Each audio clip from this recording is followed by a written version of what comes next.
Arranging Mia by Joanie Fox. Exterior, New York, Henri Bendel department store, day. Record-breaking heat stifles the city. Helen Stein, 55, the epitome of femininity, wearing a Chanel suit and Jimmy Choo heels, lies unconscious on the steamy sidewalk. A heavy-set male paramedic administers CPR, while a female paramedic, a wiry, nervous woman, sets up an IV drip. Tourists stop to watch and take pictures, while true New Yorkers ignore the fanfare as if this is an everyday occurrence. Interior ambulance. Helen lies on a gurney. The male paramedic administers oxygen. A loud beeping sound fills the cab. Beep, beep. Helen flails her arms in an attempt to communicate. The beeping intensifies. Beep, beep, beep. Get the paddles. She's going into cardiac arrest. She can't be. The monitor is normal. Look. Both paramedics look to the heart monitor. It is indeed normal. The beeping continues. Beep, beep, beep. Finally, Helen rips off the oxygen mask. It's my cell phone, you idiot. Give me my purse. It's my daughter calling from the West Coast. She has a very important job, you know. Interior rehearsal stage, late morning. Mia Stein, 32, rock and roll chic, a little neurotic, paces in front of the stage talking on her iPhone. On stage, an aging Brit pop band from the 80s, Wildlife, has reunited and is sound checking in preparation for a video shoot and tour. Mia winces as the lead singer's voice cracks. She hits the iPhone's favorites and dials Mommy. She has an incoming call from Mauricio. She answers it. Mauricio, hold on a second. Mia barks an order at the dry-witted female British lighting designer in her early 40s. Take it down a bit. Any less light and we'll be in the dark. The lights dim slightly. Mia puts the phone back to her ear. Sorry, Mauricio. Yes, hold on. The man just turned 50. Take it down! I did. She puts the phone to her ear. Hey, Mauricio. Record deal's still in the works. We haven't even discussed publishing yet. No, don't worry. I can handle it. Ciao. Alex Rush, Mia's assistant, an acerbic 24-year-old gay male wearing a too-tight J. Dilla Changed My Life t-shirt, hands Mia a latte. Here's your crack in a cup. Thanks. I'm worried about my mom. She hasn't called me back. Maybe she's busy. She's never too busy to talk to me. Mia takes a sip of the latte. It scalds her mouth. Ouch! Frickin' Starbucks. She throws the coffee in the trash. Interior rehearsal stage, continuous. Baxter, 50, the aging frontman of Wildlife, is struggling through his dance moves in the dim light. He has spiky hair with highlights and wears an animal print muscle tee. His legs are squeezed like sausages into a pair of leather pants. Can't fucking see what I'm doing up here. The lighting designer looks to Mia. Okay, take it up a bit, but just a bit. Mia gives Baxter the thumbs up. Looking good, Baxter! Interior rehearsal stage, soundboard area, continuous. Mia approaches the aging rocker sound guy with feathered hair, who looks like he's been on tour for the last 30 years. Baxter's voice cracks. Oh my god, that voice. It sounded good in the 80s. Case in point. Make sure there's a lot of reverb on his vocals. I can't fucking see! Mia heads for the lobby. The lighting designer looks up in time to see Baxter miss a step. Baxter, be careful. Baxter takes a spill. Front man down, Mia. Front man down. Mia looks up at the stage and sees Baxter sprawled out on the floor. Oh, shit. Interior, New York, Presbyterian Hospital, ER, early afternoon.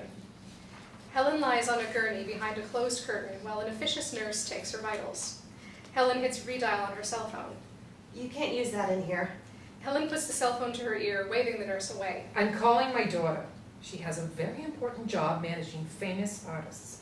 I don't want her worrying about me. Helen motions for the nurse to leave. I'll be finished in a moment. No, you're finished now. There's a tug of war before Helen shuts off her phone and tosses it into her Chanel bag. This is preposterous. I'm going to write a letter to the hospital. Good. They'll be glad to know I'm doing my job. Exterior, New York skyline, early dawn. Mia rides in a town car over the 59th Street Bridge. Interior, hospital room, morning. Helen is sleeping. Faint rays of sunlight break through the window onto her bed. Mia quietly enters, suitcase in hand. She stares for a moment at her mother, who appears vulnerable in this sterile environment. I'm sorry I wasn't here sooner, Mommy.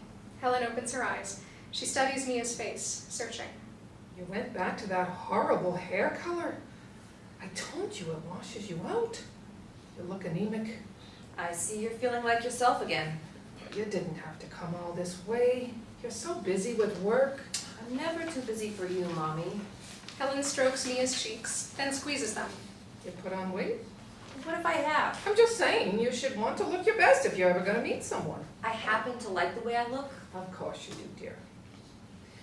You must be tired. Why don't you go to the apartment and rest? Not until I see your doctor. Oh, please, I just fainted. Mia searches her mother's face. Helen avoids eye contact. We'll see what your doctor has to say. Interior, Helen's doctor's office, later. The male doctor, a distinguished man in his early 60s, sits behind a desk, strumming his fingers over Helen's file. Mia sits across from him. She shifts uncomfortably in her chair. Mia, have you and your mother decided what you're going to do? About what? About her care. She can't continue living alone. What kind of arrangements have you made? Mia looks confused. I thought she was doing better. An awkward silence fills the room. Mia has a realization. Oh my God. She isn't doing better, is she? How bad is it? He treads lightly. Could be a year, maybe 2. You need to think about how you're going to care for her. She lives alone now, correct? Mia nods. The dizziness and loss of motor skills will continue to increase over time. In the event she falls again and no one is around, it can be very dangerous. What about surgery? The tumor is inoperable. I know you said that in the beginning, but are you sure? Yes. But I've sent her case to the top brain surgeons in the country and we're all in agreement. Mia digests the information. What about other treatments? She refuses chemotherapy. Can you blame her? It is an option. Let me talk to her. You know how stubborn she is. She'll never go for having someone live with her. I know this is hard, but it's time to have the conversation. Mia swipes at a tear which rolls out of the corner of her eye and tries to fight back any more escaping. Interior, hospital room, later afternoon. Mia enters the room and finds Helen flirting with Tom, a handsome, young, buff intern. This is my lovely daughter, Mia. She normally looks just like me, but she's colored her hair against my advice. Mia, this is Tom. Tom, the intern, smiles warmly at Mia and extends his hand. It's nice to meet you. Mia shakes his hand. Hey, Your mother has told me a great deal about you. really? What did she tell you? Tom blushes. She says you love to cook and garden, you do yoga, and volunteer holding AIDS babies. It's a wonder I find time to work. Mia has a very important job in Portland, Oregon, managing famous musicians. Have you ever heard of Elton John? Of course. Mother, I don't represent Elton. Helen flirtatiously touches Tom's arm. She's so modest, my girl. Have you ever heard of a band called Wildlife? Oh yeah, whatever happened to them? They're still around. They're making a comeback. Cool. Well, that sounds like a really fun job. Oh, it is. It pays the bills. You know, if you're into music, Dave Matthews is playing at the Garden tomorrow night. I happen to have 2 tickets. Mia winces at the thought of Dave Matthews. Mia would love to go. Mother, let's not forget why I'm here. What? I'm fine. You can't come all this way and not have a little fun. I insist you go. Thank you so much for your kind offer, but I really can't. Nonsense. Of course she can. No, Mother, I can't. I promise I won't bite. Come on, it'll be fun. Helen leans into him. She's a little uptight due to my health. I'm not uptight, I'm gay. Tom looks rejected. How can you be gay when you can't even pick the right hair color? It's just college experimentation. I haven't been to college in 10 years. I'm sure the 2 of you would like to spend some time alone. Nice meeting you. Tom leaves, but exits into the bathroom. He reappears within seconds. Enjoy your visit with your mother. Humiliated, he finds his way out. Helen looks at Mia, shaking her head in disappointment. He'll be fine. Interior, hospital cafeteria, evening. Helen and Mia move through the cafeteria line. Why didn't you tell me? Mia takes a piece of chocolate cake and puts it on her tray. I didn't want to distract you from your work. Helen puts the cake back. My work hardly takes precedence over your health. Mia grabs the cake and puts it back on her tray. I know this is hard, but we have to talk about it. About what? Arrangements. Well, I'm not dying in Oregon. I want to die in New York. Can we not talk about that right now? We're talking about how to keep you healthy and safe. I can't move back right now. I'm sorry I'm such a burden. Please stop saying that. Why don't you come stay with me while we sort things out? Besides, you've never been to Portland. What would I do in Portlandia? So you watch the show? Helen grimaces. It's too weird. Interior, cafeteria booth, continuous.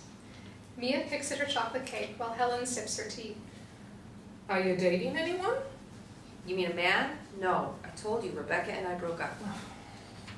I hate that I'm gonna leave this world and you'll be all alone. Mommy, stop saying that. Well, it's true. Trump is president. You're an independent woman, but you're Jewish. I won't be here to protect you or help you to move to Canada if necessary. Well, let's focus on one issue at a time.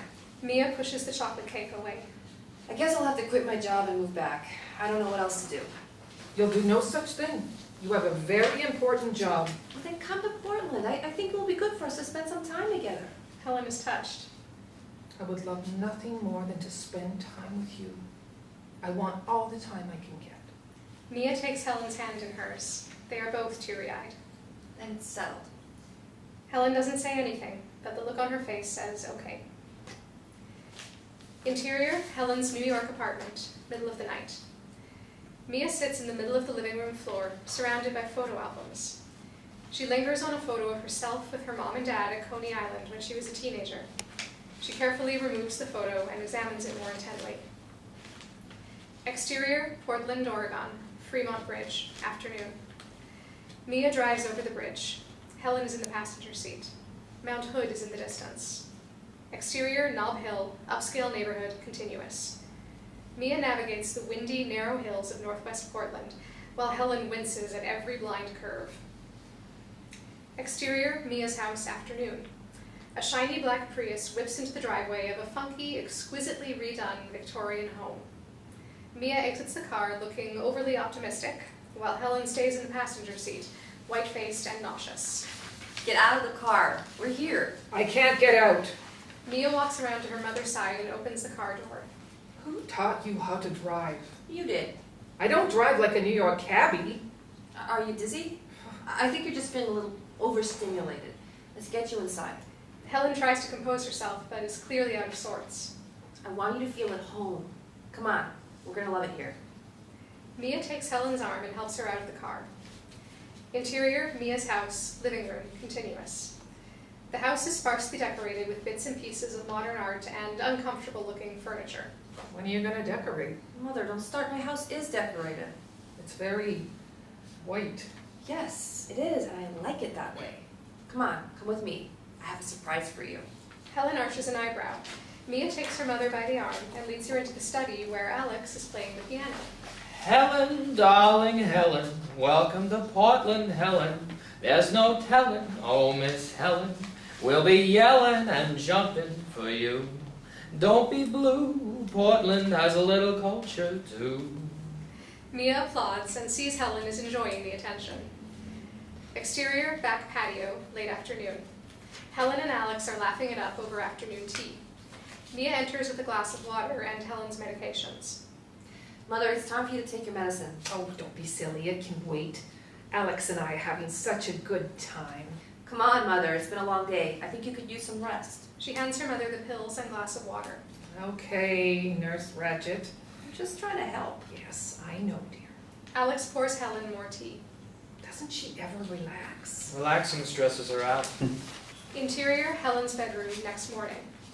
Helen fiddles with an egg-like object with numbers on it. It appears to be a clock, but is really an art object. She puts on her reading glasses, trying to figure it out, and finally gives up and gets out of bed.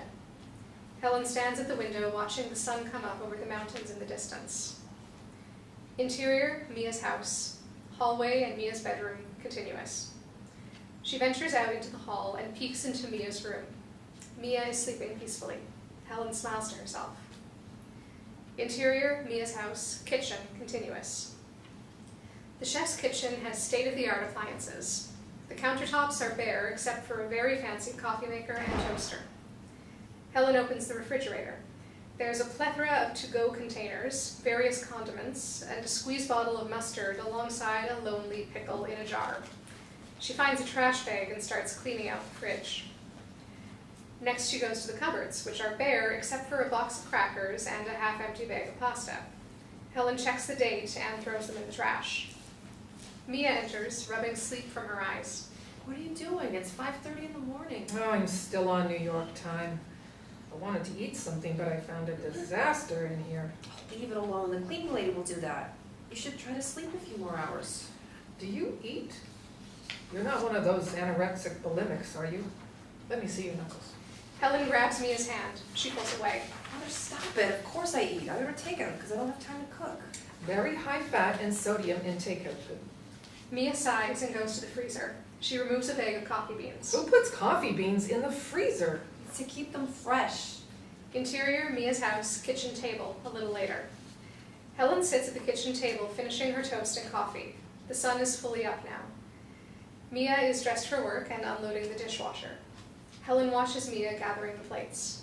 Are you going to brush your hair before you go? Mia doesn't respond. You know, you should let them dry first. They are dry. No, they're not quite dry. Okay. Mia puts the plates back into the dishwasher and takes out the cups. You are going to turn those over in the cupboard. I've got to get to work. Well, then just leave those. I think I can lift a dish. Here's Alex's number in case you need anything. Honey, I'll be fine. If I need something, I can get it myself. I have an excellent sense of direction. Well, Portland's a lot trickier than it seems. Until you learn your way around, don't go too far. Why don't you just get me a leash and throw a muzzle on me while you're at it? Don't be so dramatic. Someone's got to take care of you. I take care of myself. Well, don't forget to brush your hair. Exterior, Mia's house, midday.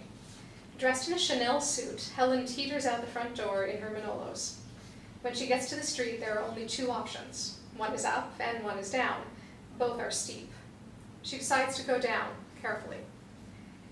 Exterior, trendy shopping district, lunchtime. Helen is out of place amongst the young hipsters in the neighborhood. Two young skateboarders appear to be leering at her. They skate towards her. I'm not afraid of you. Helen waves a Swarovski crystal pepper spray at the boys. I'm from New York. The skaters roll by, laughing at the crazy lady. Helen composes herself and strolls on. Exterior, wildlife sanctuary, video shoot, same time. Mia is consoling Baxter. I don't like the way that the orangutan's looking at me. He keeps giving me dirty looks. Don't be silly. Look at him. Mia looks at the orangutan, who appears to be self-absorbed in his natural habitat. Look, he's harmless. The point of this shoot is to show the vulnerability of wild animals in captivity. Baxter sneaks a glance at the orangutan, who makes a suggestive move towards him. See? He likes you. Exterior, trendy shopping district, continuous. Thunderclaps. Heavy rain clouds move in. Helen ducks into a coffee shop to escape the downpour. Exterior, wildlife sanctuary, orangutan habitat, continuous. The orangutan hurls its own poo. It hits Mia in the face. Mia reaches for her face. She touches a mushy, dark brown substance. Alex looks on in horror. Oh my god. Is that poo? It's not fucking chocolate pudding. Mia's cell phone rings. Will you answer it? Tell whoever it is I'll call them back. Mia grabs paper napkins off the craft service table and attempts to clean the poo from her face. A nervous, stout director comes running over. Mia, do something. We're hemorrhaging money here. I know, I'm on it. I want this poo problem fixed. I hear you. God, that's disgusting. I know. The director walks away talking to himself. Alex gives Mia her phone back. He scares me. Who called? Your mother? What does she want? She went shopping and got lost. Mia wipes her face. Her hand is full of poo. I told her not to go far. What do you want me to do? Go get her. She's your mother. Alex, who's in deeper shit here? Obviously you are, but she's your mother. Oh, I'd rather deal with the poo. Interior, coffee shop, later. Helen and a very pregnant waitress are deep in conversation. Being a mother has been my greatest accomplishment. Alex enters the coffee shop, looking more like Marlena Dietrich than Dick Tracy in his trench coat. Helen, are you okay? Oh, yes, dear. I've been talking to my new friend. She's going to have a baby. Oh, congratulations. Thank you. The waitress moves to the end of the counter to take an order. Where's Mia? She had to deal with a problem on set. Oh, I want to see my girl in action. Not today. Not much going on. You'd be bored. Helen studies Alex's face. You look tired, dear. Did you work last night? You could say that. What were you doing? Helen, if I told you that, you'd never look at me the same way again. Helen takes in his attire. I love your Burberry sweater. It brings out the blue in your eyes. Thank you. You're the only person who's ever noticed. You have great taste. And your Louis Vuitton loafers, they're this season, right? Yes, and very hard to find. My ex works at their flagship store. He gives me the celebrity discount. You and I should go shopping. We'd have fun. Oh yeah? We could do some serious damage. I've been wanting to get Mia a little something. Do you think she'd let me steal you away for an hour? Alex can't resist shopping. I guess Mia wouldn't mind. Then it's settled. We'll go shopping at Louis Vuitton and then you'll take me to see Mia. Exterior, downtown Portland, Louis Vuitton store, continuous. A handsome, well-dressed man, Cole Davis, 48, is coming out of Louis Vuitton. He holds the door open for Helen, who appears unsteady on her feet. Cole takes her arm and lets her lean against him. While holding on to him, she studies his clothes. Oh my goodness, I'm so sorry. I don't know what happened. Alex is now by her side. Helen, are you okay? Oh yes, I just stumbled. She studies Cole's face. How old are you? Alex looks horrified. What? I'm not telling. I think age limits a person. I'm not talking to you. How old are you? Cole finds her amusing. 48. A bit older than I'd like. Aren't you the pussycat? Never you mind. Alex moves closer to Helen. I say go for it. He's hot. Do you have children? No. Helen takes off her sunglasses. What's your name? Cole. Oh, that's a nice name. I'm Helen. What do you do for a living, Cole? I'm a pilot. Have you ever been married? No. I'm going to introduce you to my daughter. Both men look confused, especially Alex. What? Hush. Helen leans forward, cutting Alex out of the conversation. The only reason she hasn't already been snatched up is because she works all the time. Did I mention she has a very, very important job? Exterior wildlife sanctuary video shoot, later. A female officer guarding the entrance to the set stops Helen from entering. Where's your security pass? I'm Mia's mother. I don't care if you're Jesus's mother. Anyone entering has to have a security pass. It's fine. She doesn't need one. Oh, yes, she does. Helen spots Mia on set and waves her arms at her. Mia, dear, it's Mommy. This woman won't let me in. Helen, no. I've come to surprise you, dear. Mia is paralyzed with dread as everyone looks in her direction. Cut! Somebody get rid of the crazy lady. She's my mother, I'm sorry. Get rid of her. Of course, I'm on it. Alex! I got it handled. Mia notices Alex's new Louis Vuitton scarf. You sellout. We went shopping for you. She insisted on getting me the scarf. Of course she did. Mia, dear, I met the perfect man for you this afternoon. Oh, goody. Come on, Helen. Let's wait for Mia in her trailer. You're gonna love him. He flies planes. You said you were gay. When I asked you out, you said you were gay. I am. She's suffering from dementia. Exterior wildlife sanctuary, video village, later. Helen is seated next to Alex behind the director's chair. They're all watching the monitor. Helen starts to speak. Alex motions for her to be quiet. On the monitor, Baxter tries to offer his hand to the orangutan, who swats it away. Baxter gives the orangutan the finger. The animal jumps up and down, enraged. Baxter runs off set. Cut! It's either me or your orangutan. I guess I gotta get a new orangutan. No. No more orangutans. Okay, well, can't we at least talk about this? No. Helen moves closer to the orangutan and suggestively speaks to him. Now. What are you so worked up about? The orangutan is mesmerized by Helen's voice. He comes closer and gives her his paw. She takes it. Now, aren't you the gentleman? That's right. Your mama's good boy. The orangutan appears to blush. The director, Baxter, and Mia watch the monitor as Helen tames the animal. Who is this creature? My mother. She was just leaving. Your mother's hot. Yeah, she is. Are you going to introduce me? I saw her first. Okay, you can fight over her later. Let's get this show. Helen makes cooing gestures at the orangutan, who responds by making kissing noises. I didn't know your mother was an animal whisperer. She seems to have this effect on all males, even primates.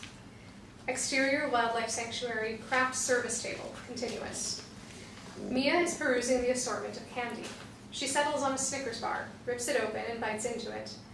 There's a single moment of pleasure before she hears her mother's voice. Mia, honey, you don't want to eat that. Here, have an apple. I don't want an apple, thank you. Suit yourself, but you're spoiling your dinner. This is my dinner. Nonsense. I'm making dinner tonight. Oh, Mother, please don't.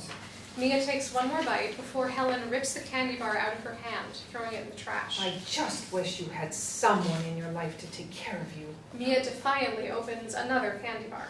I take care of myself just fine. I don't see why you want to take in all those empty calories.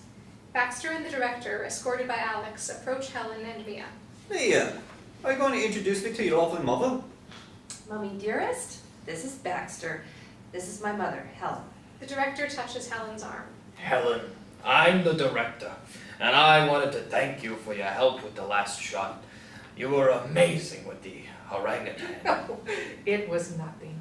How long are you in town for? Well, it's hard to say. I'd love to show you around our beautiful city. Portland is quite charming. Mia pulls Alex aside. I need you to take her home. 411, this was never part of the job description. Mia is irritated by her mother's flirtatious behavior. My whole life, everyone wants to screw my mother. What is it? I don't get it. Your mother's hot. Exterior Wildlife Sanctuary, Video Village, a little later. Helen sits in the director's chair watching the crew light the set. The director slides into the seat next to hers. Oh, I'm in your seat. No, don't get up. Helen stands, then becomes a bit dizzy. She stumbles into the director's arms. Are you okay? Oh, yes. Just a little jet-lagged. Helen takes a moment to steady herself and sits back down. Mia would be appalled if she knew I was falling into the arms of her director. I'm a big fan of your daughter's. She's the only female I've ever worked with that I didn't date. Much to her and my disappointment. Really? Oh, yes. She's always telling me how talented and wonderful you are. But when I asked her out, she told me she was, Oh, she was protecting herself. You do have a bit of a playboy image. I guess that can be intimidating. The assistant director, female, shaved head, tattooed, body pierced, approaches the director. Baxter's ready for the next shot. Helen, I would love to continue this conversation. Why don't you give me your number and we'll see what Mother's intuition can do. The director writes down his number, hands it to Helen, then kisses her on the cheek. Merci beaucoup. Au revoir. Exterior Wildlife Sanctuary, Video Village, later. Tape is rolling. The director sits behind the monitor. Baxter, winded, sweating, attempts to perform the choreography. He looks haggard. He looks like he should be in the Richard Simmons commercial. The assistant director nods in agreement. You can see his sweat flying everywhere. Cut! Baxter, we're gonna take a 5-minute break. Makeup and hair will touch you up while we adjust the lighting. Thanks, mate. These lights are burning a hole right through me. Baxter sits down next to Helen in his star chair, while several people from hair and makeup circle around him. Hello, my lovely. Are you enjoying yourself? Well, it's all so fascinating. I always wondered what Mia's job was like. My girl doesn't talk to me very much about her work. Modesty is to be admired. Mia's very shy. She would kill me for saying so, but she's always had a crush on you. Baxter looks surprised, along with the hair and makeup team. But I thought she was... Oh, no. She's a free spirit. That was just experimental. The hair and makeup artists chew on this juicy tidbit. Did sense there was some chemistry. The assistant director approaches Baxter. Baxter, we're ready for you. Helen hands him a pen and a piece of paper. Why don't you give me a number and we can talk later? Baxter writes down his number. It's my private line. Call me. Oh, I will. Baxter leaves. Helen waves over Alex. I'm ready to go home now. Alex looks surprised and relieved. I'll take you myself. Interior, Mia's house, same day, evening. Mia enters, exhausted from work. Mia, honey, we're in here. Mia takes a deep breath and follows her mother's voice into the living room. Helen is seated on the couch with Kathy, a horrible little woman in a hideous salmon pantsuit. Mia, come here. Meet Kathy. She's going to help us redecorate the house. Mia's jaw drops. Your mother has told me so much about you. I feel like I know you already. Mia surveys the room. There are samples and swatches of every kind surrounding them. Wow. What's going on here, Mother? A little brainstorming session. Kathy and I were trying to figure out how to make the living room feel more festive. I like my living room the way it is. Can I speak to you for a minute? Of course, dear. Alone? Kathy, I just love the muslin with the quaking aspen. It's very soothing, isn't it? Oh, and bamboo accents would just make this room pop. Mia looks horrified and leaves the room. Helen trails behind, humming a happy tune. Interior, Mia's house, kitchen, continuous. Mia uses the kitchen counter to brace herself. Honey, why don't I make you a cup of tea? Helen goes to make the tea, and Mia steps in front of her. No, you're not making me tea or cleaning my closets, and you are most certainly not redecorating my house. I'll go crazy sitting around here. How do you even know this woman? I met her while I was shopping. Mia looks out into the living room, where she sees Kathy on a stepladder taking down the drapes from the front window. Put those back! Kathy, startled, almost falls off the ladder. Okay, I can't do this right now. I'm going over to Rebecca's. Oh, Oh? I thought that was over. Well, it's not. Kathy is applying paint swatches to the living room walls. Please make her stop. But you can't go. You have a dinner date. You're so busy with work. I thought it would be nice for you to go out on a date. What? Now, Mia, all work and no play makes for a very dull life. Who did you set me up with? A nice man I met earlier today. He's a pilot. You set me up with a guy? A guy? Mother, you don't stop. You are unbelievable. I'm concerned about my only daughter being left alone upon this earth when I'm gone. Stop it. Stop saying that. Well, it's the truth. I hate the fact that you're going to be alone. Your father was the best thing that ever happened to me, God rest his soul. Daddy has nothing to do with this. I am not alone. I have Rebecca. I gotta get out of here before I explode. You can't just leave. He's going to be here any minute. What am I going to tell him? Tell him I'm a lesbian, and I have a girlfriend. Mia grabs her coat and slams the door on her way out. Helen enters the living room. Kathy looks startled. Everything's fine. She just had a bad day at work. Kathy nods as if she completely understands. Helen goes back to looking at swatches. Exterior, Rebecca's house. Front door, later. Mia rings the doorbell. Nobody answers. She steps out onto the lawn and sees a light coming from Rebecca's bedroom. She goes back to the front door and rings again. Hey, it's me. Answer the door. Rebecca, 30, answers the door dressed in a robe. Her hair is tousled. What are you doing here? I told you I can't hang out tonight. Oh, yeah. Right. I forgot. Mia starts to walk inside. Rebecca blocks the doorway. It's not a good time. I just need a break from my mother. I'll watch TV in the guest room while you study. Rebecca is still blocking the doorway. What? I'm not gonna bother you. A hot guy wearing only boxers appears behind Rebecca. Mia looks to Rebecca and back to the hot guy. What's going on? Rebecca can't hide her betrayal. You probably should go. Does your friend want to join us?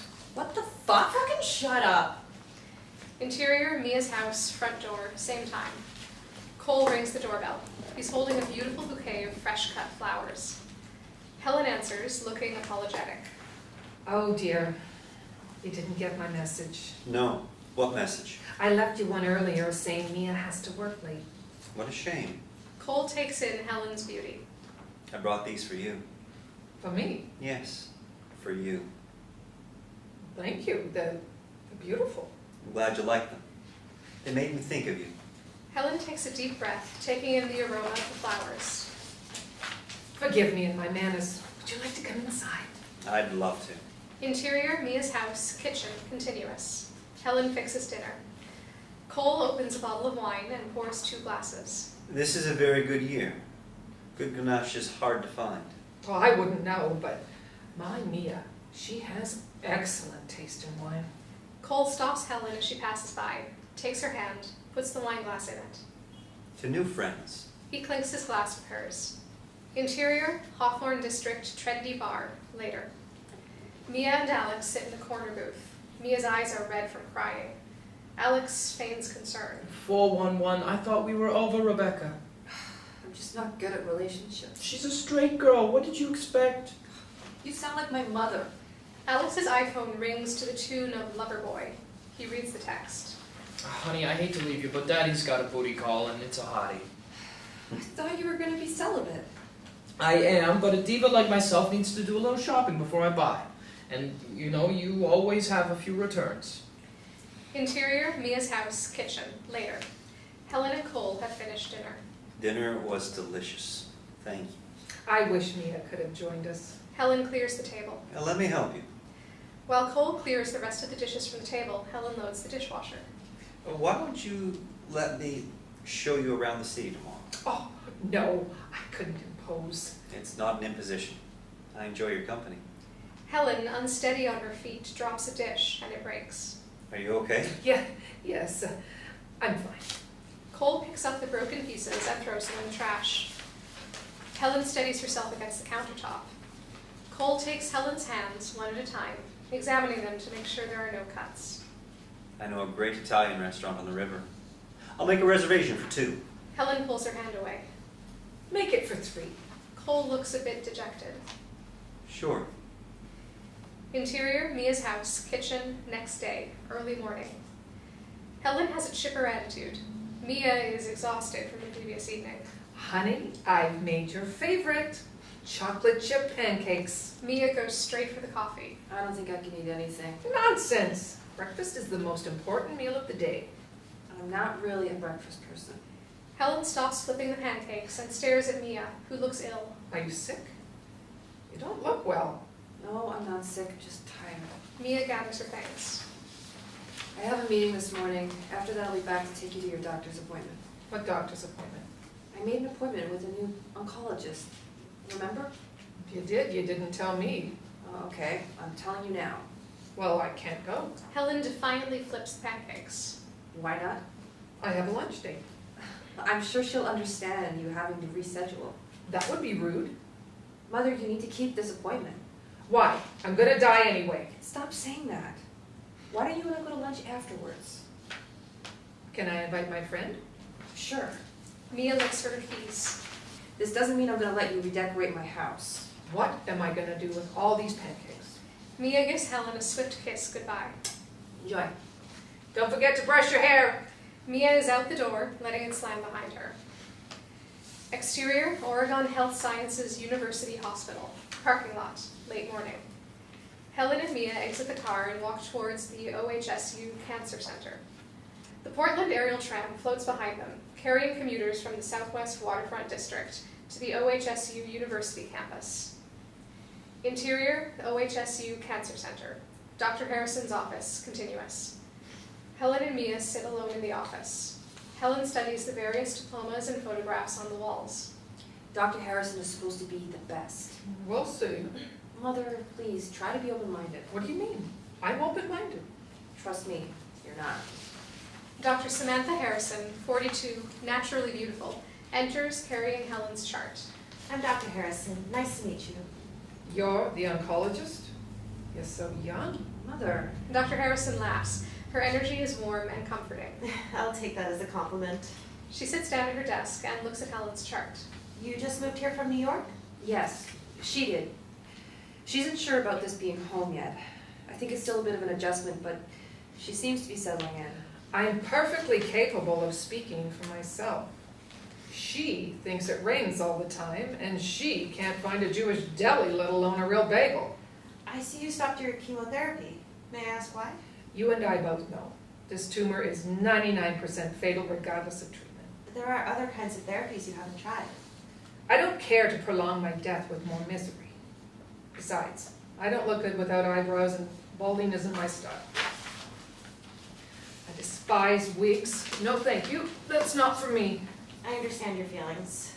I'd like to have the nurse draw your blood, and then we'll go from there. Helen is silent. Is that all right with you, Helen? Please, Mother. Fine. I suppose I have nothing to lose. Interior restaurant, patio, later. Helen and Mia are seated at a corner table on the patio. They have a panoramic view of the waterfront. I'm glad we're finally spending some time together. Me too. And it's great to know there are alternative therapies to consider, don't you think? Over Mia's shoulder, Helen sees Cole speaking to a hipster hostess. Helen suddenly businesslike. Yes, dear. I'm going to go to the freshen up a bit. Helen leaves Mia alone at the table. The hostess brings Cole over. Mia, it's great to finally meet you. I'm sorry, do we know each other? I'm Cole, a friend of your mother's. You're the friend she invited to lunch? She seems to think we'd enjoy each other's company. And why would she think that? Cole is sensing some animosity. Maybe she found me charming? Mia stares at him with a blank look on her face. What did my mother tell you about me? Quite a bit. Oh, God. No, it's all good. She said you work very hard and you love good food and wine. That's the first time she's ever found my eating to be an asset.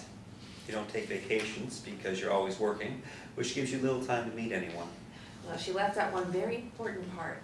Cole looks bewildered, but his eyes light up when he sees Helen. Cole, I'm so sorry to keep you waiting.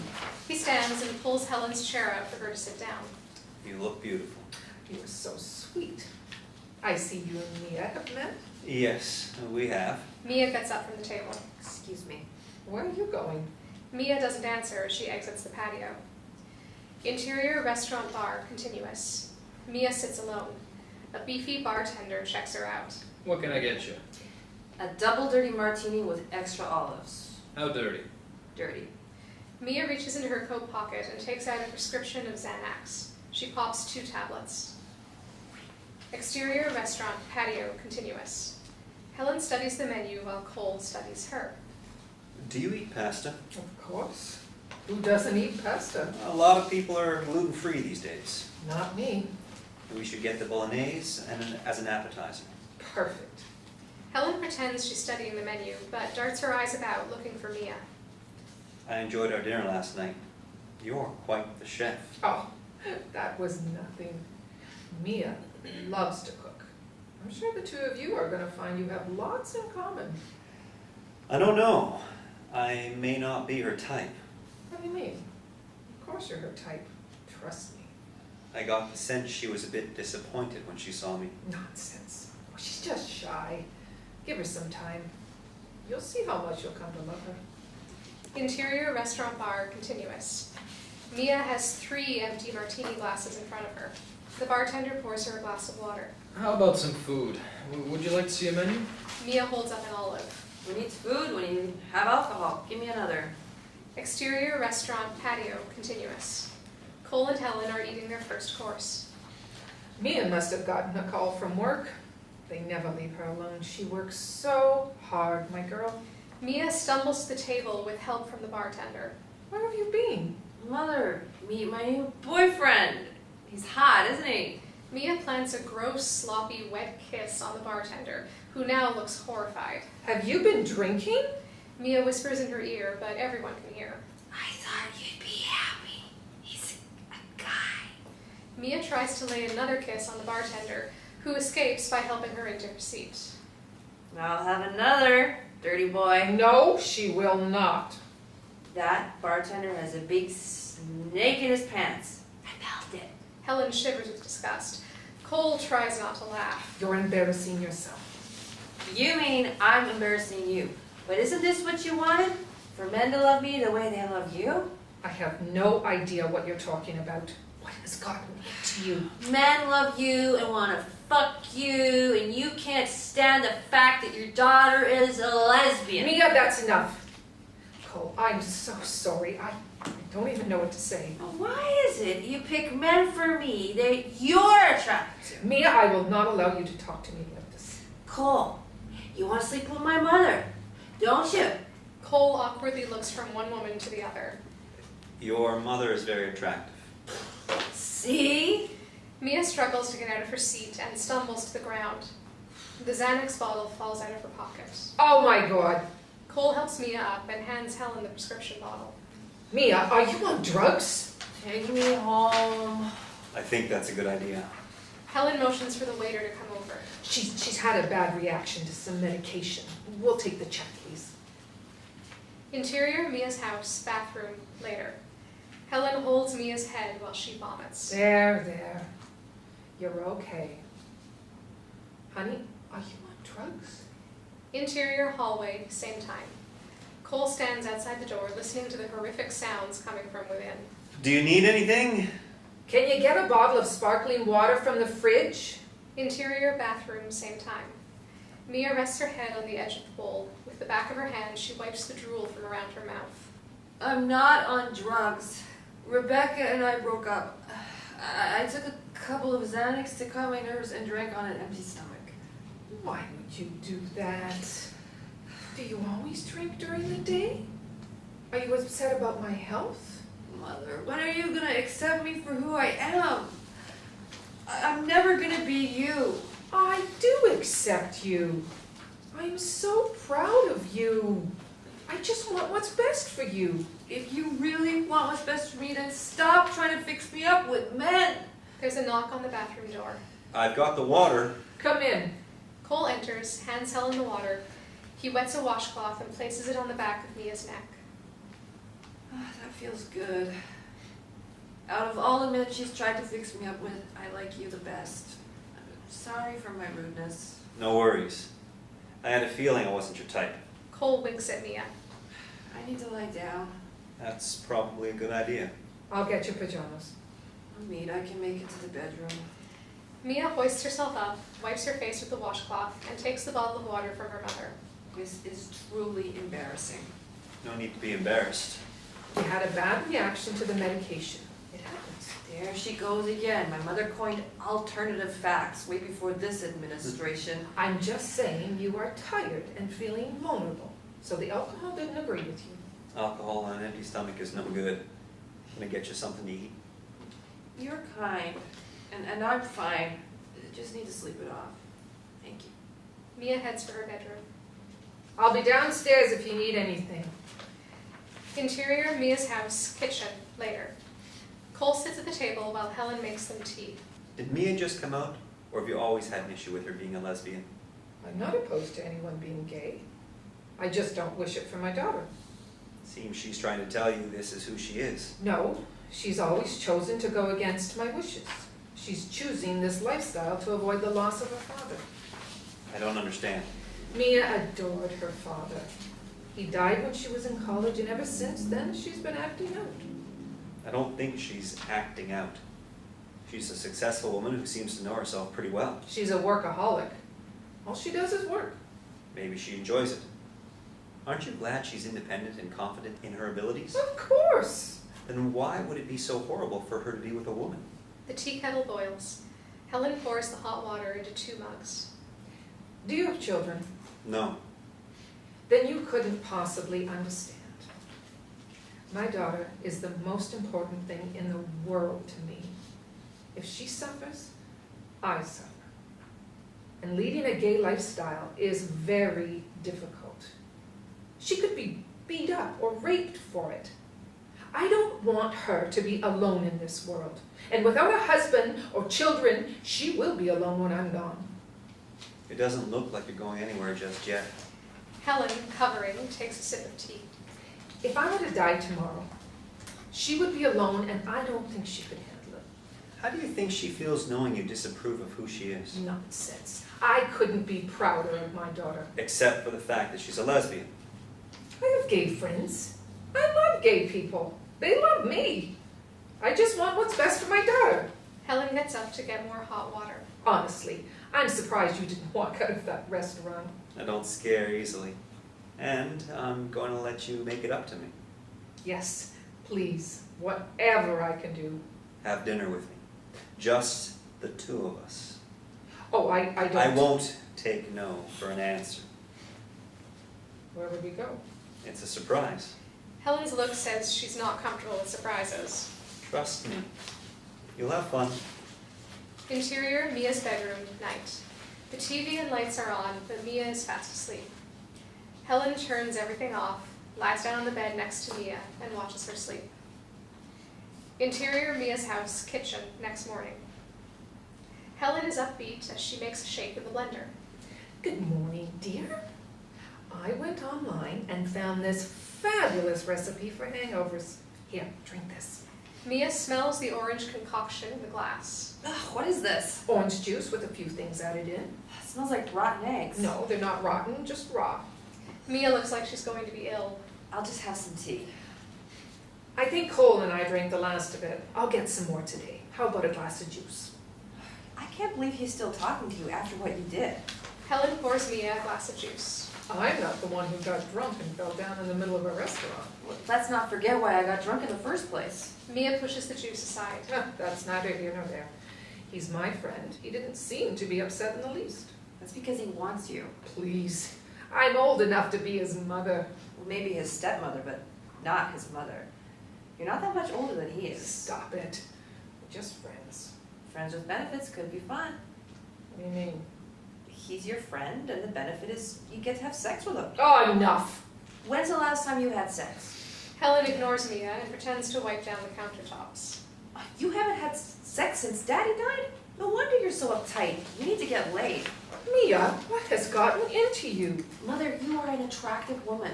You're not dead yet, so don't start acting like it. I'm not going to have sex with Cole. You don't have to have sex, but at least go out with him. Maybe even kiss him. Oh, God. He did ask me out to dinner. See, I told you. This guy likes you. A small smile comes across Helen's face. Interior, Cole's plane, early evening. Cole sits in the pilot seat, making his last-minute safety checks. Helen sits white-knuckled in the co-pilot seat. Here, you need to put this on. He helps her into the headset. What's this for? This is how we'll communicate in flight. Oh, of course. I knew that. Cole reaches over the seat for Helen's seatbelt. Helen stiffens. Relax, I'm just buckling you in. Helen takes a bag of M&Ms off the console. Is this what you serve in place of peanuts? Because I may need a double vodka before we get off the ground.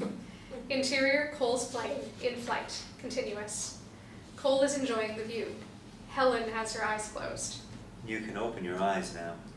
Helen takes a deep breath and opens her eyes. She looks down at the glistening lights, fearful of heights, and she immediately looks up. Very pretty. Relax. Don't you trust me? No. Would you like to fly the plane? No! This part is easy. You just have to keep this line straight. He guides her hands to take the steering column in front of her. Is this right? Do you see the plane with wings tracing the artificial horizon? Yes, my God. I'm flying. In her excitement, she jerks the steering stick and the nose drops. Helen stiffens with fear. Cole pulls the stick out, leveling the nose, and they're once again on course. Just have to watch the horizon line and everything will be fine. Yeah. I got it.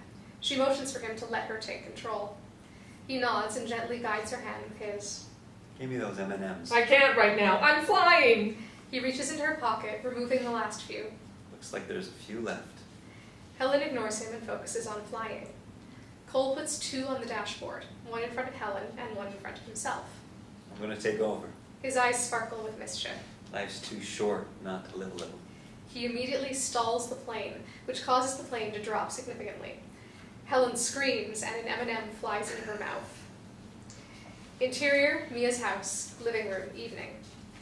Mia sits on the couch in her comfy clothes with a pint of salt and straw ice cream, watching The Voice. The phone rings. Hello? Hey, Baxter, what's up? Interior, Baxter's house, master bathroom, same time. Baxter's soaking in a clawfoot tub filled to the brim with bubbles. A bottle of chilled champagne sits next to him. The log in the fireplace crackles. Flames from the fire illuminate the room. Mia, I've been thinking about you. I miss seeing your beautiful face. I was hoping you'd come over and have a glass of bubbly with your mate. Interior, Mia's house, living room, continuous. Mia takes another bite of ice cream. I can't tonight, Baxter. I'm exhausted. Interior, Baxter's house, master bathroom, continuous. I can wake you up, baby. No, really, I am so tired. I'm very attentive and love exploring a woman's body. Funny, Baxter. Your mother told me you have a little crush on me. Don't be afraid, Mia. I'll say things to you no one's ever said before. I'll make you purr like the little sex kitten you are. Interior, Mia's house, living room, continuous. Mia holds her head as if she's going to explode. Baxter? My mother is crazy. She doesn't know what she's talking about. I'm a lesbian.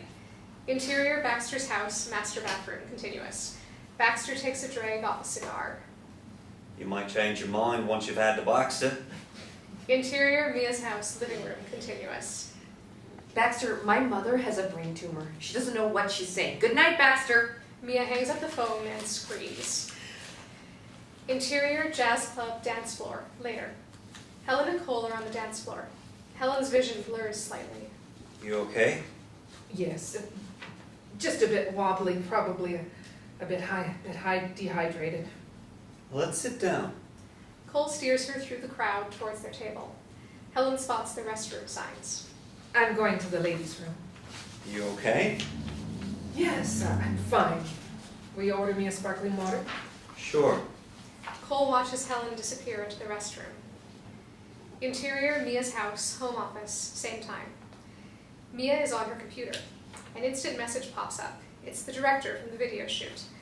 His profile picture shows him with his arm around Tom Cruise. How tacky. Mia types a response. We see the following dialogue on Mia's computer screen. What's up? I need to see you. What about? I want you. For what? Your mother told me you're afraid of my Playboy image. I think you could tame me. Mia shrieks. What the fuck, Mother? Interior, jazz club, restroom, continuous. Helen enters the bathroom, grabs a wad of toilet paper, leans against the closed door and mops the sweat from her brow, trying to compose herself. Interior, Mia's house, living room, later. Mia lies on her couch in the dark, like an animal waiting for its prey. Exterior, Mia's house, driveway, same time. Cole opens Helen's passenger door and walks her up the driveway. What are you doing this weekend? Oh, I'm helping Mia redecorate her house. We're gonna look for furniture. I'm doing some repairs on my boat. Planning to take her out on Sunday. You should come with me. See the gorge. Oh, I'm sure Mia already has plans for she and I. She's very excited to have me visit. I understand. It doesn't have to be Sunday. Whenever you have some free time. They reach the front door. Thank you for a lovely evening. I can't wait to tell Mia I flew a plane. Cole kisses Helen. She stiffens and then relaxes as his lips touch hers. See you soon. Yes. Good night. Interior, Mia's house, living room, continuous. Helen tiptoes into the dark house. Mia turns on a light. It startles Helen. My God, you nearly scared me to death. I was trying not to wake you. Oh, I'm awake. I'm wide awake thanks to you. You okay? What's wrong, honey? No, I'm not okay. What is wrong with you? What are you talking about? Stop trying to marry me off to every schmuck you meet. I've always ignored your ridiculous behavior, but this is out of control. Mia, I don't know what you're talking about, and don't you use that tone with me.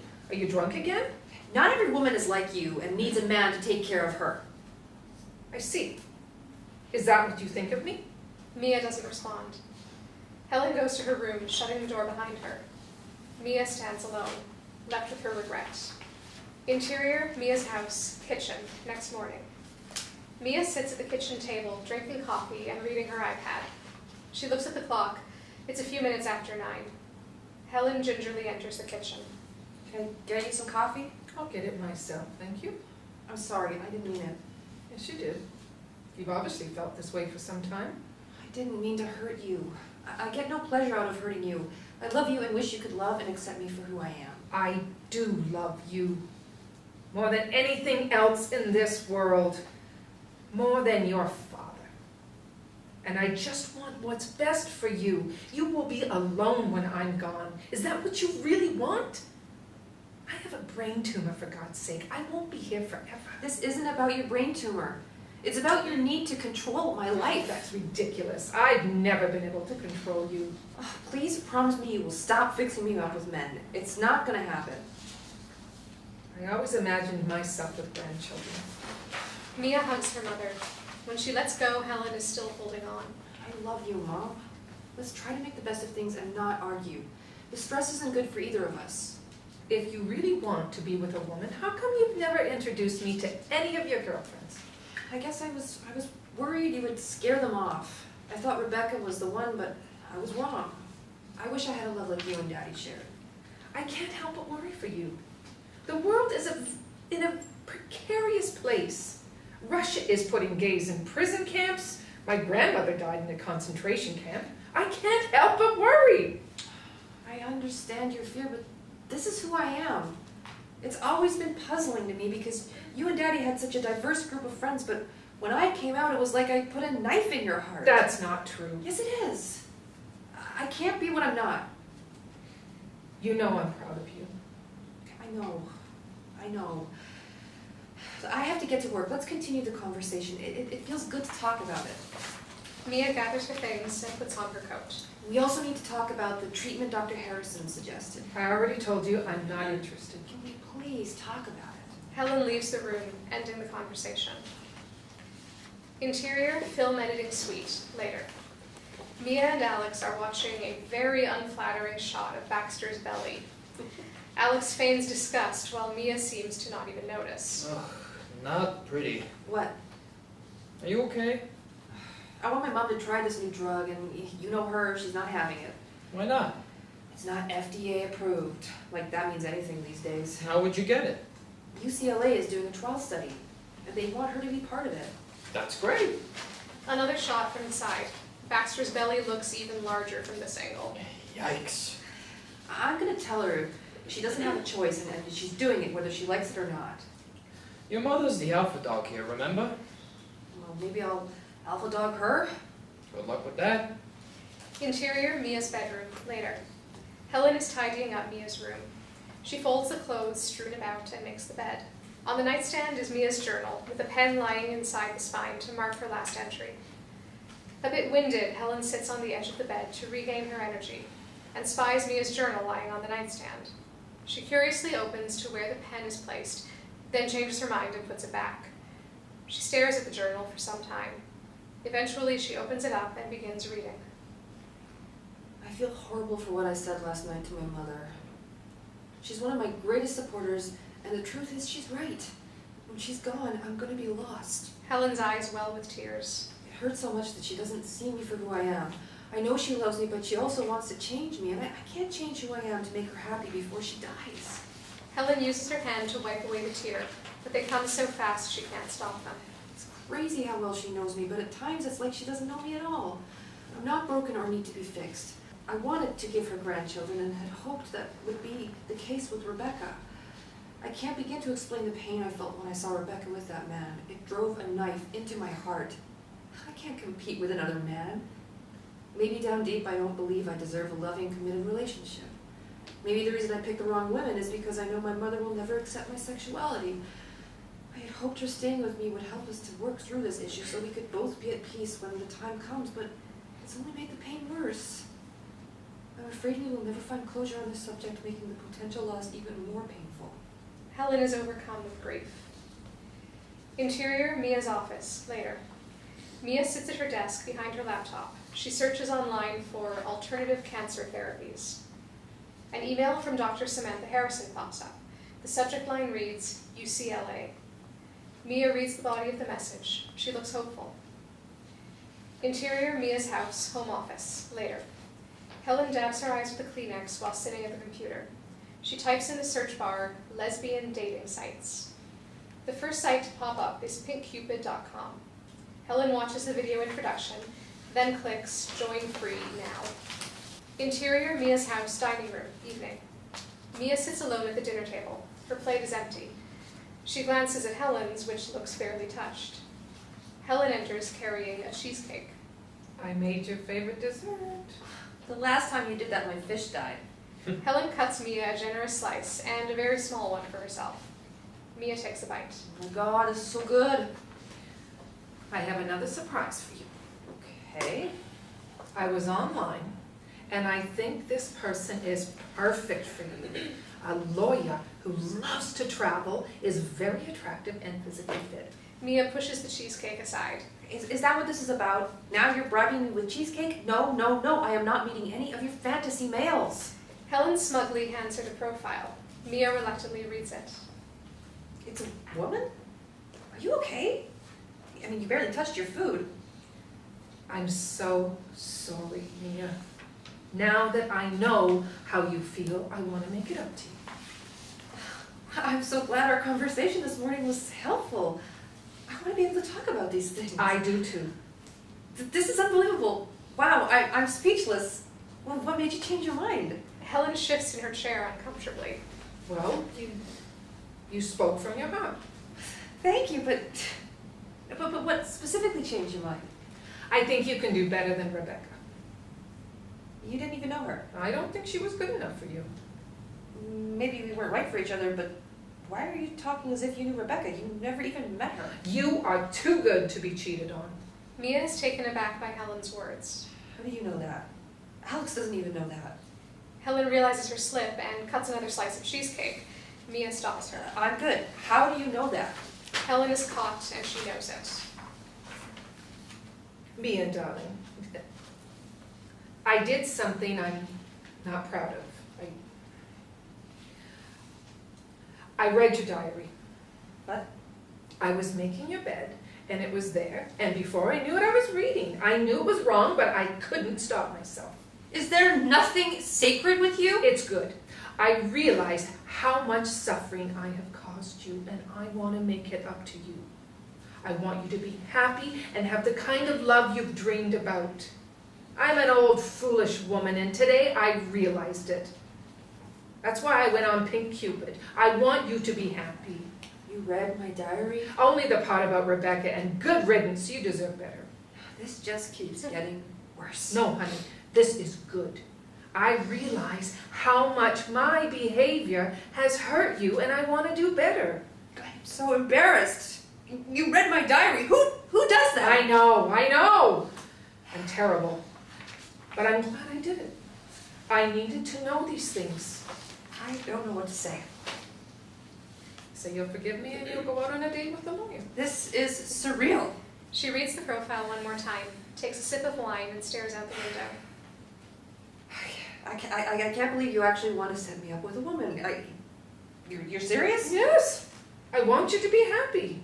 I'll go out on a date with the lawyer if you come to LA with me. Why on earth would we go to Los Angeles? When you know, when New York is. I want you to go to UCLA and be a part of their study. I already told you, I'm not interested. Mia tosses the profile on the table. Fine. Then I won't go out with the lawyer. Helen sulks. Oh, all right, I'll go. But only because I could use some sunshine. I'm sick of this rain. Fine by me. I love LA. Helen's face twists with disgust. Interior, natural food market, juice bar, next day. Mia and Alex have shots of wheatgrass on the bar in front of them. They click plastic cups and each down a shot. Alex is disgusted by the taste. I'm so glad we quit crack and switched to grass. It's still unbelievable. I can't believe she went on Pink Cupid. I've never been on Pink Cupid. Maybe that's why you're still single. Yeah, but she read my diary. That's not cool. Well, you left it sitting out, page marked. Maybe you wanted her to read it. You mean subconsciously? No. Maybe. Who knows? Interior, Mia's house, Helen's bedroom, evening. Mia enters Helen's bedroom. Helen in her bathrobe, asleep on top of the bed. Mia sits on the edge of the bed and stares at her mother in the dim light before turning on the overhead light. Helen stirs. What time is it? A little after 8. I must have dozed off. You feeling okay? Helen sits up in the bed.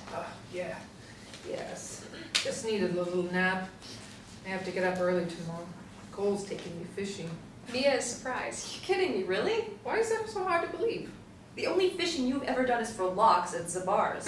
Very funny. Which designer dress are you gonna wear?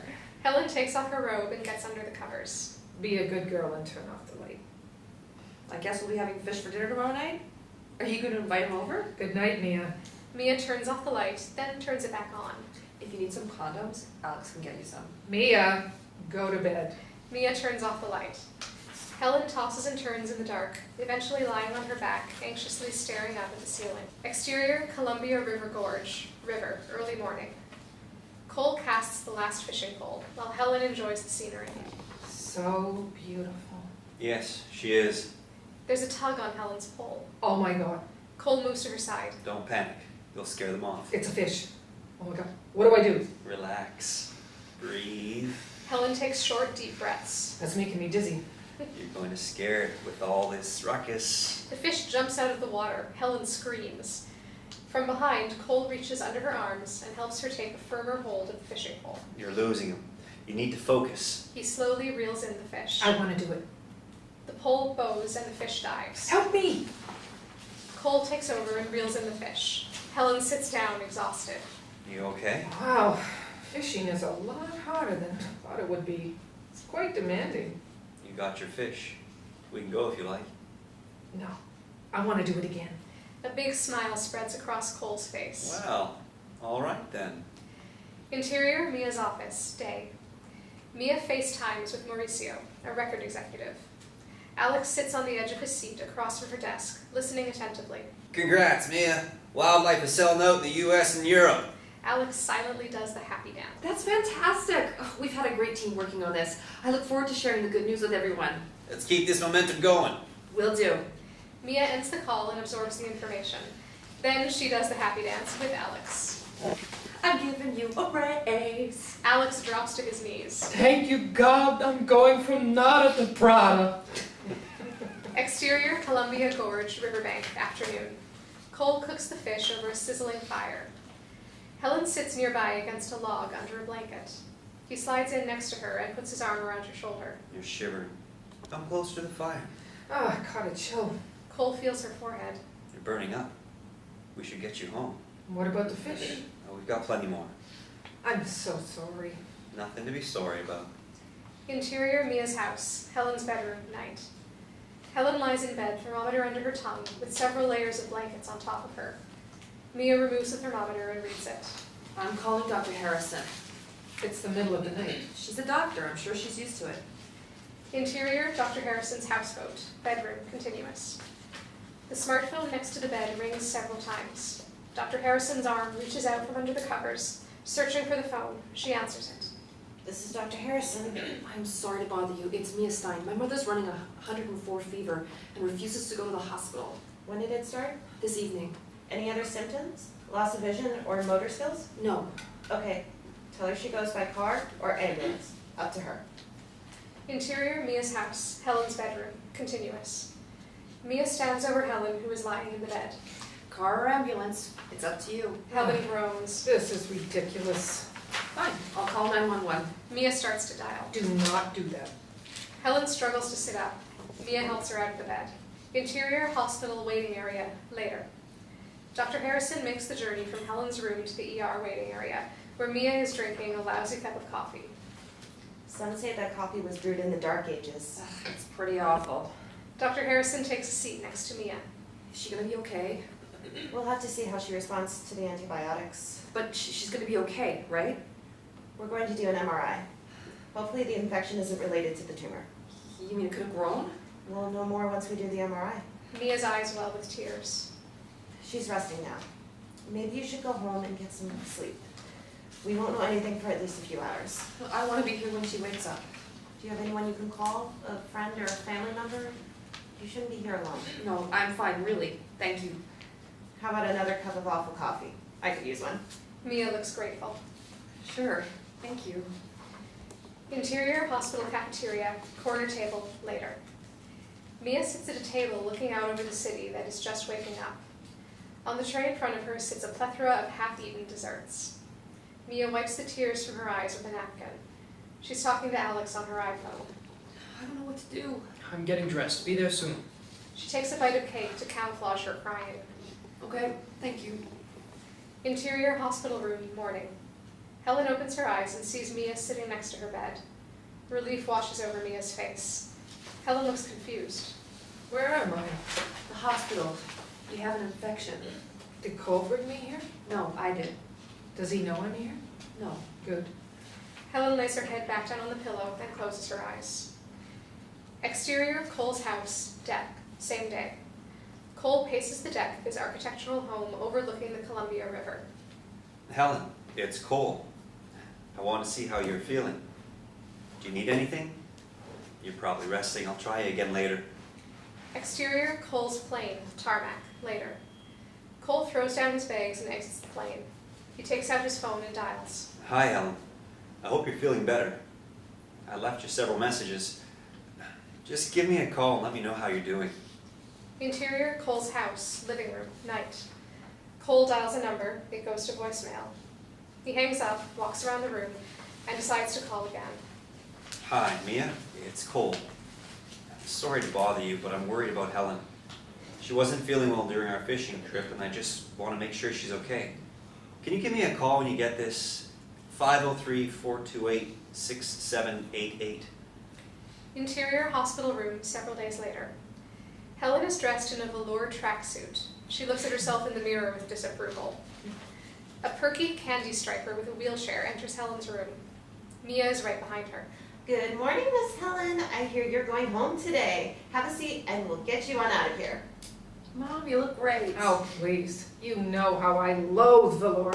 Your chariot waits. Helen realizes the wheelchair is for her. I don't need that. Mia, grab my bag, let's go. It's hospital policy. All patients must leave via wheelchair. I can walk just fine. Mom, don't argue. It's just in the car. No. The candy striper starts to cry. Mom, please. Helen, flustered, defiantly sits in the wheelchair. Well, hurry up already. Mia silently mouths to the candy striper behind her mother's back. Interior, Mia's house, Helen's bedroom, same day. Mia fluffs the pillows around Helen as she gets comfortable. Stop that. I'm not an invalid. Cole left another message. Don't you think you should call him back? No, Why not? there's nothing to say. He's worried. Don't you think he deserves an explanation? Some things are better left unsaid. The doorbell rings. Exterior, Mia's house, front door, continuous. Mia opens the door. Alex is standing on the porch with grocery bags. Iron Chef at your service. Interior, Mia's house, kitchen, continuous. Alex unpacks the grocery bags. How's our queen bee doing? She's hanging in there. Is she still bossing everyone around? Yes. That's a good sign. He pours 2 glasses of champagne. Isn't it a little early to start drinking? It's never too early for a little bubbly. To Helen's return. Mia and Alex clink glasses. I'm so glad you're here. Interior, Mia's house, Helen's bedroom, later. Helen lies in the bed trying to read. The television is on mute. Books and newspapers cover the bed. A tray with a plate of half-eaten food sits on the bedside table. Alex brings Helen a cup of tea. He eyes the leftover plate of food. You didn't like the poached salmon? It was delicious, dear. Thank you. Who taught you how to cook? Iron Chef. I love a hot man in the kitchen. He picks up the dirty dishes and places them on the tray. Oh, I almost forgot. Cole stopped by while you and Mia were napping. Oh, no. What did you tell him? That you were sleeping. Anything else? That you just got home from the hospital and you're doing well. Oh, no. What's wrong? I didn't want him to know I was in the hospital. He's gonna stop by later. Mia! Mia comes running. What's wrong? Alex told Cole I was in the hospital. Okay. I didn't know it was a secret. Of course it is. I'm sorry, I didn't know. I thought he knew already. He acted like he knew you were ill. He's gonna stop by later. I don't want to see him. It's okay. Mia sits on the edge of Helen's bed. You need to tell him the truth. The doorbell rings. That might be him. Don't answer. Alex goes to the window. Get away from the window. He might see you. Why don't you want to see him? I'm not ready for company. Exterior, Mia's house, front door, continuous. Cole stands at the front door, waiting for someone to answer. Mia opens the door, forcing a smile. Hi. I hope I'm not intruding. No, of course not. Come in. Interior, Helen's bedroom, same time. Alex and Helen are eavesdropping on Mia and Cole's conversation. What is she saying? Shh, I can't hear. Interior, Mia's house, living room, continuous. Mia and Cole are seated across from each other. They both look uncomfortable.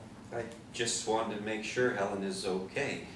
She had an infection. It must have been bad to be in the hospital. Yes, she got very dehydrated, but she's doing better now. I was worried. I called several times, and when I didn't hear back, I guess I knew something was wrong. She's doing okay. She just needs to rest. Can I see her? She's sleeping. I know she'll appreciate the concern and will call you when she's feeling better. I'm just relieved to know it's not too serious. If either of you need anything, I'm available. Thank you. I should get going. Thank you. You'll hear from her soon. Mia feels sorry for Cole as she watches him leave. Interior, Helen's bedroom, continuous. Helen is lying in the bed. Mia enters the room, determined. Alex is gathering the rest of the dirty dishes. What did you tell him? I told him you had an infection and became dehydrated. Good. Thank you. Mother, he's genuinely concerned. You have to talk to him and tell him what's going on. No, he doesn't need to know. Besides, we just met. You seem to enjoy spending time with him. I did. I think you're afraid of getting hurt. How could I get hurt? I barely know him. What do you need to know? He's hot. Both give Alex a look that says, butt out. I'll be in the kitchen if anyone cares. Mia sits on the bed next to Helen. He cares for you. It's obvious. And he deserves to know the truth. I'm not going to saddle him with the truth when there's nothing he can do. Mia ponders her mother's words. Okay. I get it. Thank you. Interior, Dr. Harrison's office, several days later. Helen and Mia are seated in chairs opposite Dr. Harrison's desk. Dr. Harrison is reading Helen's chart. Sounds like LA might be the right thing. That's great. I just want to enjoy what time I have left. I'm not interested in postponing the inevitable. Helen gets up to leave. We made a deal, remember? No, I'm done. Let's go. Then I'm not going out with the lawyer. Yes, you are. She's perfect for you. Dr. Harrison perks up. How do you know? You haven't even met her. Can I intervene? Please. Helen, this treatment has had a high success rate.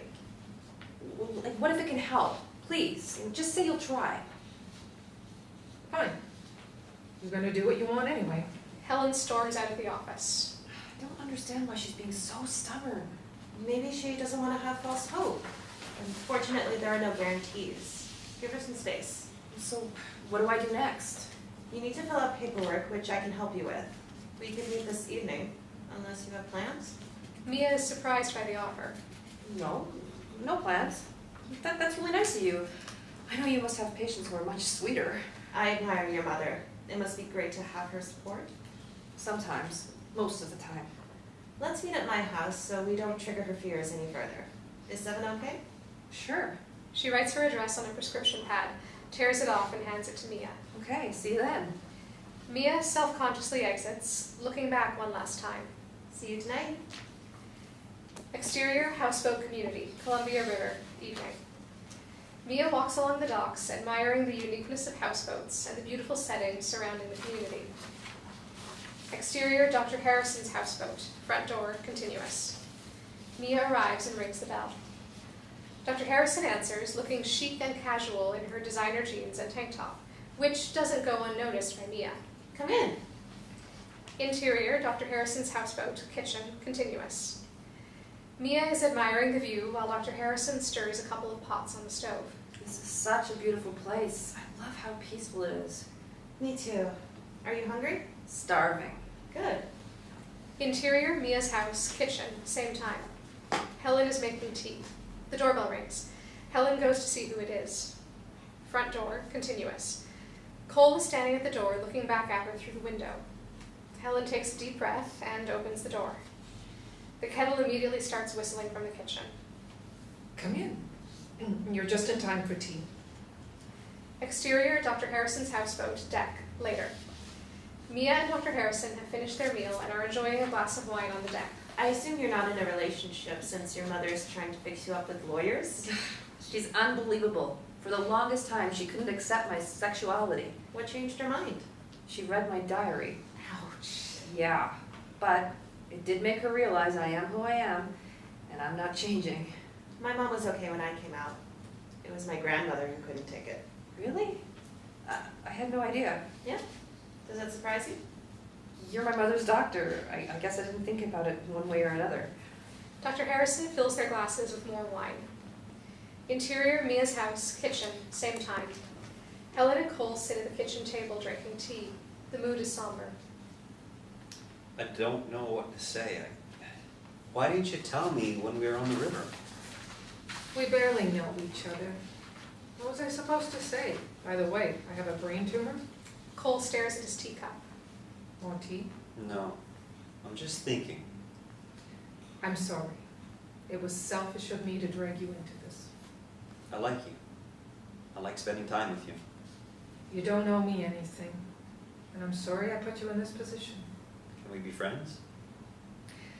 I don't think that's a good idea. I'm not sure I would be a good friend right now. Interior Dr. Harrison's houseboat, kitchen, later. Mia is getting ready to go. Dr. Harrison hands her a to-go plate. For Helen. Thank you. I didn't tell her I was coming here. Tell her you met a doctor tonight instead of a lawyer. They both laugh. Interior Mia's house, Helen's bedroom, later. Mia enters the dark room. Helen is already asleep. She quietly takes off her shoes and snuggles into bed next to her mother. I love you, Mommy.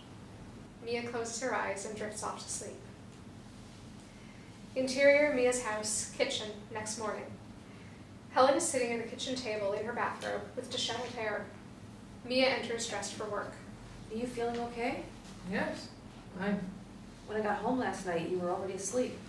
Oh, it was a long day. Can I make you breakfast? No, dear. Are you sure you're okay? Yeah, just feeling a little ashamed. About what? Cole stopped by unexpectedly last night. I decided to tell him everything. Mia sits down next to her mother. How did he take it? Considering I lied to him, pretty good. Hey, you didn't lie. You just didn't tell him the whole truth. Same difference. Anyway, I let him off the hook. I told him it was best if we didn't see each other. Oh, is that what you want? It's what's best. For him or you? For both of us. Interior, Mia's office, midday. Mia sits at her desk going through emails. Alex enters, carrying a bouquet of flowers. This gorgeous arrangement just arrived for you. Mia reads the card. It's from Dr. Harrison. Thank you for a lovely evening. Let's do it again soon. A smile spreads across her face. That's I'm going to have sex look. Hush. This is a romantic gesture, not one of your booty calls. Interior, Helen's bedroom, evening. Helen puts the finishing touches on her makeup. Mia enters wearing a dress, heels, and makeup. Helen stops what she's doing. You look beautiful. Are you sure you're up for this? Where are my heels? Did you speak to the lawyer yet? You need to get out and have some fun. Mia picks up a pear lying next to the bed, hands them to Helen. No, I did have dinner with Dr. Harrison the other night. She's a great cook. Turns out we have a lot in common. Are you two plotting against me again? No, we had dinner. It was really nice. Wait, are you dating my doctor? I don't know if I'd qualify it as dating. It was just a dinner, but she did send me flowers. Helen mulls this over. Your father sent me flowers after our first date. A very romantic gesture. Mia goes to Helen's bureau and puts on a pair of earrings. Helen approves. Interior, Moda Center, wildlife concert, evening. The crowd goes wild watching Baxter gyrate on stage. Helen and Mia watch from the wings. Interior, green room, post-concert. Baxter enters, the groupies and wannabes applaud. He spots Mia and Helen. Mia, darling, you look ravishing. Baxter, you were wonderful. He puts his arm around Mia's waist and pulls her in tight. It's all because of Mia. I like to show her my appreciation, but she doesn't respond to my affection. Not necessary. The tour selling out is all the appreciation I can handle. You are a vision of beauty. I admire your strength and resilience. A young, hot, maybe 18-year-old girl approaches Baxter. Can I get your autograph? Baxter takes in her youthful beauty, starting from her ankles and finally landing on her face. Only if you have a drink with me. The girl giggles. We're going to miss her while she's gone. Baxter steers the girl towards the bar. What does he mean? Where are you going? The director from the video shoot approaches. He puts an arm around Mia. Mia, I just heard. He puts his other arm around Helen. You are amazing and so beautiful. No one would ever know you were sick. Thank you. It's not public information, right, Mia? Your secret is safe with me. We're practically family. I'd quit my job if my mother had cancer, but we don't get along. When I was a child, we never bonded. Mia is not quitting her job. There will always be a place for you in the music industry. Thank you. You take good care of you. He squeezes Helen and Mia a little too tight before leaving. What is he talking about? I'm taking some time off to be with you. We're already living together. You said it yourself. You want to enjoy life, and I want to spend some quality time with you. What about your job? It'll be here, or I'll find another one when I'm ready. Interior, Helen's bedroom, night. Helen, exhausted from the evening, kicks off her heels and sits down on the bed. Her cell phone rings inside her purse. She looks at the screen. The caller ID says Cole. She doesn't answer. A text comes through from Cole. I've been thinking about you. Can we talk? She places the phone on the nightstand and gets ready for bed. Interior, coffee shop, window table, day. Mia sips her coffee, watching pedestrians walking by in the rain. She spots Cole as he enters and waves him over. They exchange polite hellos. Thank you for meeting me. I've been trying to call your mother, but she won't answer my calls or texts. I'm sorry. She can be very stubborn. It's crazy. I finally meet someone I think is worth spending time with, and when she told me she was sick, I don't think I reacted the way I should have. Well, I don't think there's any right or wrong in this situation. My gut says she's protecting herself and you. It's hard to say what's going to happen in the future. That's why I asked you to meet me. I'd like to help and be supportive to her and you. Here today, gone tomorrow has never resonated with me until now. It may be crazy, but I'd rather spend time with her than not. Mia is touched. Exterior private airport, private plane, day. Alex drives Helen, Mia, and Dr. Harrison to the tarmac. He takes the suitcases out of the trunk and places them next to the plane. They say their goodbyes, and the ladies board the plane. Interior private plane, main cabin, continuous. Helen, Mia, and Dr. Harrison are seated in the main cabin. Mia is enjoying the ambience. Helen is fretting. A steward offers them refreshments. Can I get you a beverage before we take off? No, thank you. And for you ladies? I'll have a glass of champagne. I will as well, thank you. Dr. Harrison whispers in Mia's ear, then gets up and goes to see the cockpit. I see you and the doctor are getting along well. Well, you agreed it was a good idea for her to come with us. Yes, it appears my tumor is a blessing in disguise. Interior main cabin, in flight, later. Dr. Harrison comes back from the cockpit and takes a seat next to Mia. They share a knowing smile. Helen stews.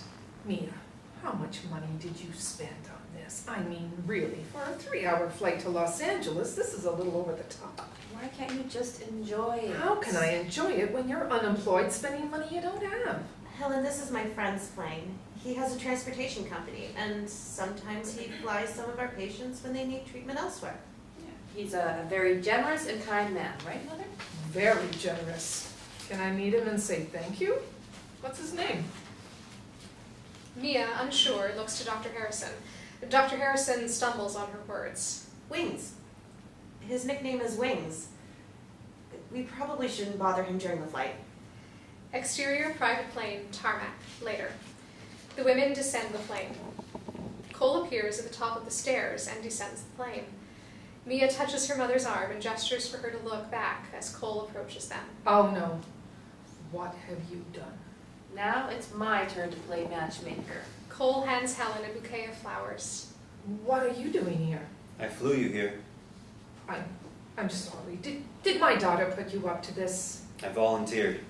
Helen, I think about you all the time. I know this isn't the ideal way to meet or start a relationship, but I can't stop thinking about you and us. I want to be here for you.